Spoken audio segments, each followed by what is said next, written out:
जरा जो खबरों वाले शेयर हैं उस पर नजर डालते हैं, और ये काफ़ी महत्वपूर्ण सेगमेंट होता है हमारा, क्योंकि बहुत बड़ी बड़ी खबरें जो है उसका असर शेयरों पर, सेक्टर पर, कई बार पूरे बाजार पर भी पड़ता है। तो आपको ये सेगमेंट बड़ा ध्यान से देखना चाहिए, क्योंकि आज जो पहला समूह हम डिस्कस करने जा रहे हैं उसी ने कहीं ना कहीं मूड जो है बाजार का सेंटिमेंट ख़राब किया हुआ है, और ख़ासतौर से जो PSU बैंकों में गिरावट देखने को मिल रही है। जी हाँ, बजिंग स्टॉक्स में आज का पहले जो कंपनी है वो है अदानी ग्रुप। अदानी ग्रुप के जो है सर, अब एक नया आरोप, हिंडनबर्ग के बाद एक दूसरा आरोप लगा है। हालांकि कंपनी की तरफ से डिनायल आ गया इस बात का, और उन्होंने कहा कि ये साजिशन जो है ये हमारे ऊपर आरोप लगाए जा रहे हैं। OCCRP ने ये आरोप लगाए हैं और कहा यह गया कि जो है कंपनी के परिवार के लोगों ने लाखों डॉलर के शेयर खरीद रहे हैं, बेच रहे हैं, और एक गुमनाम जो है आइडेंटिटी के ज़रिए ये खरीद और बिक्री की जा रही है, और उसका असर ये है कि जो है अच्छी खासी गिरावट अदानी के सभी शेयरों में देखने को मिल रही है, और मॉरिशस के फंड के ज़रिए ये है ये जो है इन्वेस्टमेंट किया जा रहा है। सर, पहले हिंडनबर्ग ने कहा, और अब यहाँ पर जो है एक नई रिपोर्ट से सामने आई है, नए आरोप जो सामने आए हैं। ऐसे में जो अदानी ग्रुप के निवेशक हैं उनके लिए कितने खतरे वाली बात आप मान रहे हैं? क्योंकि पहले ही काफ़ी पिट चुका, फिर उसके बाद सब रिकवरी की मोड में आया, तो फिर एक रिपोर्ट, और अभी सेबी की रिपोर्ट आनी बाकी है। ठीक है रजी, देखिए विपुल जी, वैसे तो ओवरऑल कंपनी का मोमेंटम जो स्टॉक का है वो काफी अच्छा है।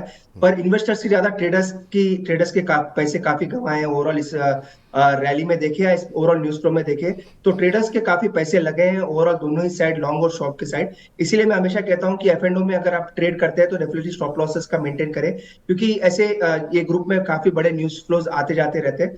जहां तक अडानी की बात है, पहले भी काफी बार डिस्कस हुआ है, अडानी पोर्ट और अंबुजा सीमेंट के अलावा कोई भी स्टॉक में निवेश की सलाह किसी भी गिरावट पे भी नहीं है। ओवरऑल इस ग्रुप में आने वाले दिनों में भी हो सकता है वोलेटिलिटी ज्यादा देखने को मिले, सुप्रीम कोर्ट का भी एक मेजर वो जजमेंट आना बाकी है, तो वहां से भी थोड़ा बहुत वोलेटिलिटी देखने को मिल सकती है। अगर शॉर्ट टर्म ट्रेडर से F&O में लिया है तो स्टॉप लॉस का जरूर यूज करें। 2370 के आसपास का इमीडिएट सपोर्ट है, उसी के आसपास का लो भी आज बना है, तो 2370 के नीचे जाता है तो मुझे लग रहा है एक बड़ी गिरावट इस स्टॉक में देखने को मिल सकती है। तो आने वाले दिनों में भी हो सकता है और भी कुछ रिपोर्ट्स आपको हो सकता है स्टॉक में वोलेटिलिटी ज्यादा बढ़ाती हुई नजर आए। तो इसीलिए अगर आप अडानी एंटरप्राइजेस से अडानी ग्रुप में ट्रेड करते हैं या फिर F&O में ट्रेड करते हैं तो स्टॉप लॉसेस जरूर माइंड में रखें, और कोई भी नेगेटिव न्यूज फ्लो आता है अपनी पोजीशंस को जरूर हेज करके हम्म।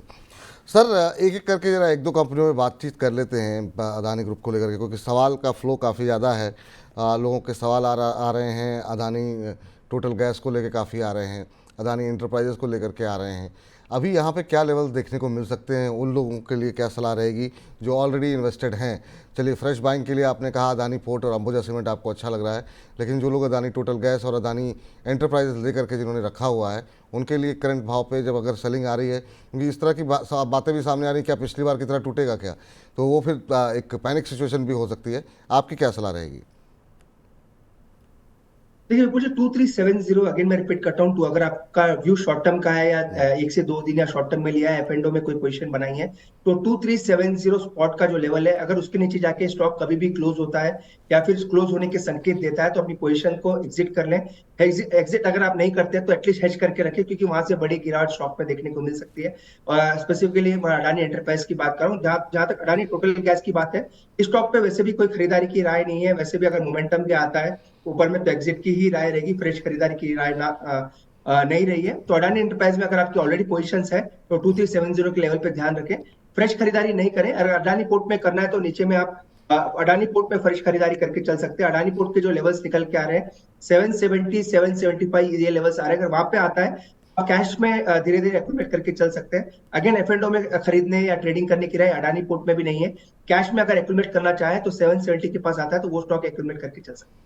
और अंबुजा पे, चूँकि ये भी आपको पसंद आ रहा था, तो अंबुजा पे भी अगर आप लेवल्स बता सकें जैसे आपने बाकियों के बताएं तो। विपुल जी, 400 410 ये लेवल है नेक्स्ट सपोर्ट का, वहां पे आता है तो वो एक एक्यूमुलेशन जोन रहेंगे। F&O में ट्रेड ना करें। अगेन मैं रिपीट कर रहा हूँ, क्योंकि न्यूज फ्लो ज्यादा है, F&O में बड़े पैसे ऐसे स्टॉक्स में लग सकते हैं, तो F&O में फिलहाल के लिए अवॉइड करें। कैश में अगर एक्यूमुलेट करना है तो 400 410 आता है तो वो एक अच्छे एक्यूमुलेशन जोन है। हम्म। चलिए, अब जो है इस समूह पर आपको राय मिल गई। अगर आपने पैसे नहीं लगाए हैं तो इस समय बहुत बहादुर वीर मत बनिए। आपको जो है दो कंपनियां जो बताई गई हैं, अदानी पोर्ट और अंबुजा सीमेंट, ये अरुण जी की राय है कि यहाँ पर तब भी निवेश सुरक्षित है और जो लेवल्स बताए गए हैं उस लेवल्स के आसपास आप एंट्री कर सकते हैं। अदानी इंटरप्राइज को लेकर के स्ट्रेटजी बता दी गई, अंबुजा सीमेंट को लेकर के बता दी गई, अदानी टोटल गैस में अगर आप हैं तो कोई भी बाउंस मिलता है तो निकल जाइए। फिलहाल के लिए सलाह अदानी समूह पर जो खबरें हैं उस पर ये निकल के आ रही है। अगली कंपनी लेकर के आते हैं आरवीएनएल। रेलवे शेयरों में शानदार तेजी, और यहाँ पर एक और कंपनी को खबर आई है कि यहाँ पर महाराष्ट्र मेट्रो रेल प्रोजेक्ट के लिए कंपनी ने सबसे कम बोली लगाई है और ये L1 बिडर के रूप में सामने आया है। ये टोटल ऑर्डर 236 करोड़ रुपए का है और ये ऑर्डर कंपनी को 30 महीनों के अंदर पूरा करना होगा। और आरवीएनएल, हम जैसा कि पहले भी हमने देखा कि काफ़ी शानदार मूव यहाँ पर आ चुका है, पूरे रेलवे शेयर में काफ़ी अच्छी तेज़ी है। आज भी 1.25% के आसपास की बढ़त जो है अभी भी देखने को मिल रही है आरवीएनएल के शेयर में। सर क्या करना चाहिए? शानदार मूव देखने को मिला है, पिछले 6 महीने के अंदर 127% का रिटर्न इसने दिया है। पिछले एक साल में 296% का रिटर्न, मतलब ऑलमोस्ट 3 गुना हो चुका है एक साल के अंदर ये शेयर। अभी क्या करना चाहिए? और भी अपसाइड बाकी है, अभी फ्रेश बाइंग कर सकते हैं या अभी थोड़ा इंतजार करें? देखिए विपुल जी, ओवरऑल शॉर्ट टर्म के लिए बाई करना चाहते हैं तो डेफिनेटली कर सकते हैं, क्योंकि ब्रेकआउट कैंडिडेट नजर आ रहा है और ऊपर में मोमेंटम जरूर दिखा सकता है। तो 126 से स्टॉप लॉस से आप बाई करें। 144, 148 ये दो इमीडिएट टारगेट्स मुझे लग रहा है पोजिशनल बेसिस पे आ सकते हैं। तो शॉर्ट टू मीडियम टर्म लेना चाहे तो डेफिनेटली ले सकते हैं। 126 का स्टॉप लॉस लगाएं और 144 का ऊपर में टारगेट। ठीक। और अभी एक दर्शक ने प्रश्न किया था, अभी हमने डिस्कशन भी किया था स्टरलाइट टेक्नोलॉजी को लेकर के, वहाँ पर भी कुछ एक खबरें निकल करके आई हैं और उसके चलते आज मोमेंटम स्टरलाइट टेक्नोलॉजी में देखने को मिल रहा है। तो खबर यहाँ पर ये है कि कंपनी को, खबर नहीं माफ़ कीजिएगा, टेक्निकल चार्ट्स पर जो है एक ब्रेकआउट की स्थिति देखने को मिल रही है यहाँ पर, और करीब 60 का आरएसआई जो है 60 के आरएसआई को पार किया है शेयर ने। इसके अलावा यहाँ पर आज जो है अच्छे वॉल्यूम के साथ जो है ये तेज़ी देखने को मिल रही है। आज अच्छी मजबूती जो बनी हुई है स्टरलाइट टेक्नोलॉजी में, करीब 3-3.25% के आसपास की तेज़ी इस समय देखने को मिल रही है। पिछले एक महीने में करीब 14% के आसपास का रिटर्न इस शेयर ने दिया है। सर अभी क्या सलाह रहेगी सर स्टरलाइट टेक्नोलॉजी को लेकर के, ये मोमेंटम कहाँ तक जा सकता है? विपुल जी, सेम सलाह रहेगी। 185, 190 ये दो लेवल्स अगर मोमेंटम आता है तो वहां तक डेफिनेटली स्टॉक जा सकता है। 185 के आसपास जाके स्टॉक ऊपर में रेस कर सकता है। तो पहला टारगेट 185 का ही रहेगा।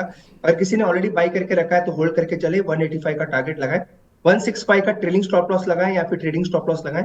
उसके नीचे जाएगा तो रैली फिजल आउट हो सकती है। तो 165 से 185 की रेंज रहेगी। 165 के स्टॉप लॉस से बाई करके चले और 185 का ऊपर में टारगेट। जी। अब आखिरी कंपनी लेकर के आते हैं इंडियाबुल्स हाउसिंग फाइनेंस, और यहाँ पर जो है कंपनी ने हाल ही में सर कंपनी ने करीब 1112 करोड़ के आसपास की कर्ज की अदायगी की है बॉन्ड की, और इसके बाद हम देख रहे हैं लगातार जो है अच्छा मोमेंटम इंडियाबुल्स हाउसिंग फाइनेंस में देखने को मिल रहा है। पिछले 5 कारोबारी सत्र में करीब 27% के आसपास का रिटर्न देखने को मिला है। पिछले एक महीने में 40% से ज़्यादा का उछाल आ चुका है। अभी क्या करना चाहिए सर? ये जो बाउंस बैक देखने को मिल रहा है ये कितना सस्टेनेबल है, और अभी क्या यहाँ पर फ्रेश एंट्री की सलाह रहेगी? हालांकि रैली आ चुकी है थोड़ी। जी, आज का तो टिपिकल मूव आप कह सकते हैं, क्योंकि ये एक स्टॉक है जो आज एफ बैन में है। अगर दो स्टॉक आज एफ के बैन लिस्ट में, आज वो दोनों ही स्टॉक एफ के बैन से निकलेंगे, क्योंकि आज एक्सपायरी है। तो टिपिकल एक्सपायरी मूव भी स्टॉक में आज नजर आ रहा है। डेफिनेटली काफी पॉजिटिव न्यूज है। अगर ये रिपेमेंट करते हैं किसी भी अपने कर्ज का, तो उसी का इम्पैक्ट आपको स्टॉक में देखने को मिल रहा है। जहां तक खरीदारी की बात है, अगेन विपुल जी, ये स्टॉक हमारे रेडार पे रहा है पर कभी खरीदारी की सलाह नहीं दी है, और इस लेवल पे भी खरीदारी की सलाह नहीं रहेगी, क्योंकि स्टॉक ऑलरेडी चल चुका है। तो इसलिए अवॉइड करके चले। जहां तक एग्जिस्टिंग बाई किसी ने कर रखा है तो टारगेट्स 215, 220 तक ऊपर में देखने को मिल सकते हैं। आज और कल का सेशन काफी इंपॉर्टेंट रहेगा, क्योंकि आज एक्सपायरी का सेशन है और हो सकता है बैंड में जो पोजीशंस आज निकल कटेगी उसका थोड़ा मोमेंटम आपको देखने को मिल सकता है। तो टेक्निकल पॉइंट ऑफ व्यू से 215, 220 तक के टारगेट बन सकते हैं। जिनकी पोजीशंस है तो होल्ड करें, फ्रेश खरीदारी की राय करंट लेवल पे नहीं। जी, फ्रेश खरीदारी की सलाह फिलहाल कतई नहीं है इंडियाबुल्स हाउसिंग फाइनेंस में। यूफ्लेक्स लेकर के आ जाइए। यूफ्लेक्स में आज अच्छा खासा मूव जो है यहाँ पर देखने को मिल रहा है, और ख़बर यहाँ पर यह आई कि कंपनी ने फिर से रश्मि वर्मा को इंडिपेंडेंट और नॉन एग्जीक्यूटिव डायरेक्टर जो है वो नियुक्त किया है। और ये जो है बुधवार को हमने देखा कि शेयर के अंदर करीब 20% का अपर सर्किट लगा सर। आज भी हम देख रहे हैं 4% के आसपास का मूव यहाँ पर पहले ही आ चुका है, 4-5% ऊपर है। पिछले 5 दिन के अंदर करीब 28% शेयर चला है, और अगर पिछले 6 महीने की बात करें तो करीब 27-28% के आसपास की रैली देखने को मिल रही है।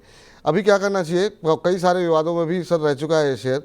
क्या इस तरह के शेयरों में दांव लगाना सही रहेगा या अवॉइड करना ज़्यादा बेहतर रहेगा? विपुल जी, जहां तक उफ्लेक्स की बात है, मुझे लग रहा है ये स्टॉक थोड़ा मोमेंटम में जरूर है। 480 482 के आसपास चल रहा है। तो ये स्टॉक में वैसे तो टेक्निकली थोड़ा बहुत रिवर्सल देखने को मिला है, पर क्योंकि न्यूज फ्लो के साथ है इसीलिए कोई बड़ी तवज्जो मैं टेक्निकल लेवल्स को नहीं दूंगा। पर जहां तक प्योरली लेवल्स की बात है, 500 510 के तक के लेवल्स ऊपर में देखने को मिल सकते हैं।